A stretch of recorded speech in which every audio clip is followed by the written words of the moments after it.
Hello friends, welcome to our channel. Ration కార్డులకు సంబంధించినటువంటి కీలక అప్డేట్స్ ఎప్పటికప్పుడు తెలుసుకోవడానికి మన ఛానల్ని సబ్స్క్రైబ్ చేసుకొని రెడీగా ఉండండి. అయితే ఈ వీడియోలో నేను మీకు రేషన్ కార్డు మంజూరు పత్రం ఏదైతే తెలంగాణ ప్రభుత్వం రిలీజ్ చేసి ప్రజలకు ఇస్తుందో ఆ పత్రం గురించి మాట్లాడతాను. మరియు నిన్న గ్రామ సభల తర్వాత రేషన్ కార్డులు ఎంతమందికి మంజూరు అయ్యాయి, అసలు ఎవరికి రేషన్ కార్డులు మంజూరు చేస్తున్నారు అని చెప్పేసి దాని గురించి కూడా మాట్లాడతాను. మరియు ఎవరైనా ఇంకా రేషన్ కార్డు అప్లై చేసుకోకపోతే లేదా వాళ్ళ పేరు లిస్ట్లో రాకపోతే వాళ్ళు ఎలా అప్లై చేయాలి మళ్ళీ అని చెప్పేసి కూడా నేను మీకు ఈ వీడియోలో పూర్తిగా ఎక్స్ప్లెయిన్ చేస్తాను. ఈ వీడియో ఎక్కడ స్కిప్ చేయకుండా మొత్తం చూడండి. ఇంకా ఈ వీడియోని లైక్ చేయకపోతే వీడియోని లైక్ చేసి మన ఛానల్ సబ్స్క్రైబ్ చేసుకొని రెడీగా ఉండండి. అయితే ఇది మీరు చూస్తున్నట్లయితే తెలంగాణ ప్రభుత్వం విడుదల చేసినటువంటి రేషన్ కార్డు మంజూరు పత్రం, ఆహార భద్రత కొత్త రేషన్ కార్డులు. ప్రియమైన ఇక్కడ మీ పేరుకు నమస్కారం. తెలంగాణ రాష్ట్రం ఇందిరమ్మ రాజ్యం కొలువుదీరినందుకు మీకు ఇచ్చిన మాట ప్రకారం ప్రజాపాలన కార్యక్రమంలో కొత్త రేషన్ కార్డుల జారీని రాష్ట్ర ప్రభుత్వం చారిత్రాత్మక నిర్ణయం తీసుకుంది. అయితే ఇక్కడ మీరు చూసినట్లయితే రేషన్ కార్డు ఎవరైతే పొందుతున్నారో లిస్ట్లో వాళ్ళ పేరు వచ్చి వాళ్ళ రేషన్ కార్డులు ఎలిజిబుల్ అని తెలిసిన తర్వాత వాళ్ళకైతే ఈ పత్రం నిన్న గ్రామ సభల్లో చాలామందికి లబ్ధిదారులకు ఇవ్వడం అయితే జరిగింది. అయితే దీని గురించి చాలామంది లబ్ధిదారులు కూడా చాలా సంతోషకరంగా వ్యక్తం చేస్తున్నారు, మనం కూడా చూసాం. అయితే ఇక్కడ చూసినట్లయితే మీ ఉత్తమ్ కుమార్ రెడ్డి గారు అని చెప్పి పౌర సరఫరాల శాఖ మంత్రి గారు, మీ ముఖ్యమంత్రి రేవంత్ రెడ్డి గారు అని కూడా ఇక్కడ మెన్షన్ చేస్తుంది. అయితే ఈ కార్డు ఎవరైతే లబ్ధిదారులు రేషన్ కార్డు పొందుతున్నారో కొత్తగా అప్లై చేసుకున్న వారు వారికైతే ఈ రేషన్ కార్డు మంజూరు పత్రం అయితే ఇవ్వడం జరుగుతుంది. ఒకవేళ మీకు రేషన్ కార్డు మంజూరు పత్రం రాలేదు అంటే మీకు రేషన్ కార్డు రానట్టేనా అని చెప్పి కూడా కొంతమంది డౌట్ అయితే మన కామెంట్ సెక్షన్లో అడుగుతున్నారు. అయితే అలా అని ఏం కాదు, కొన్ని ప్రదేశాల్లో ఎక్కడైతే గ్రామ సభలు నిర్వహించారో మండలానికి ఒక గ్రామం చొప్పున కొన్ని చోట్లలో అయితే పథకాలు మొదలుపెట్టి ప్రారంభించారు. అయితే ఆ గ్రామాల్లో ఉన్నటువంటి ప్రజలకు మాత్రమే ఈ మంజూరు పత్రం ఇచ్చినట్లు మనకి పై అధికారులు అయితే తెలుపుతున్నారు.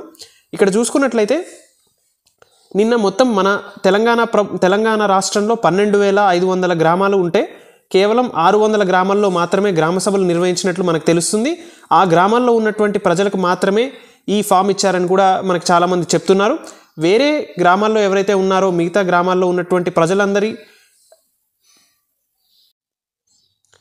అప్లికేషన్లు కూడా మళ్ళీ పరిశీలించి నిజమైన లబ్ధిదారులు ఎవరైతే ఉన్నారో వాళ్ళకి త్వరలోనే రేషన్ కార్డులు మంజూరు చేస్తామని చెప్పేసి కూడా తెలంగాణ ప్రభుత్వం అయితే తెలిపింది. మార్చి 31 వరకు ఏదైతే కట్ ఆఫ్ డేటు మన ముఖ్యమంత్రి గారు పెట్టారో అప్పటి వరకు నిజమైన అర్హులు ఎవరైతే ఉన్నారో వాళ్ళ అప్లికేషన్లు అన్నీ పరిశీలించి వాళ్ళు నిజంగా రేషన్ కార్డుకి ఎలిజిబులా కాదా అని తెలుసుకొని ఆ తర్వాతే మీకు రేషన్ కార్డులు అందుతాయని చెప్పేసి ముఖ్యమంత్రి గారు కూడా తెలపడం జరిగింది. ఇక్కడ చూసినట్లయితే ఇది రేషన్ కార్డు మంజూరు పత్రం. ఎవరికైతే రేషన్ కార్డులు కొత్తగా ఎలిజిబుల్ అయ్యి సెలెక్ట్ అయ్యారో వాళ్ళకి ఇది ఇవ్వడం జరిగింది. ఇక్కడ చూసుకున్నట్లయితే మనకు ఆల్రెడీ 51,000 రేషన్ కార్డులు నిన్న పంపిణీ చేశారు అని చెప్పేసి గ్రామ సభల్లో మనకి ఇక్కడ ఇన్ఫర్మేషన్ తెలుస్తుంది. ఇక్కడ చూడండి, 51,912 రేషన్ కార్డులు అయితే నిన్న గ్రామ సభల్లో జనవరి 20వ తారీఖున పంచడం జరిగింది. వారికి ఈ పత్రం అనేది అందజేశారని చెప్పేసి చెప్తున్నారు. ఒకవేళ మీ పేరు అనేది లిస్ట్లో రాలేదు, మీరు ఎలిజిబుల్ కాదు అంటే మీ అప్లికేషన్ ఒకవేళ అక్కడెక్కడ చూపించకపోతే మీరు ఈ ఫామ్ అనేది ఫిల్ చేసి మళ్ళీ మీ దగ్గరలోని గ్రామ సభల్లో లేదా ఎంఆర్ఓ ఆఫీస్లో కానీ మీరు ఈ పత్రం ఇచ్చి మీరు రేషన్ కార్డు అనేది అప్లై చేసుకోవస్తుంది. ఇక్కడ చూసినట్లయితే దరఖాస్తుదారు ఈ ఫామ్ చూడండి, దరఖాస్తుదారు ఇంటి యజమాని పేరు, మీ పేరు ఏదైతే ఉందో ఎవరి పేరు మీద అయితే మనం రేషన్ కార్డు తీసుకుంటామో వాళ్ళ పేరు అనేది అక్కడ రాయడం జరుగుతుంది. ఇక్కడ మీ ఫోటో అనేది అంటివ్వాలి.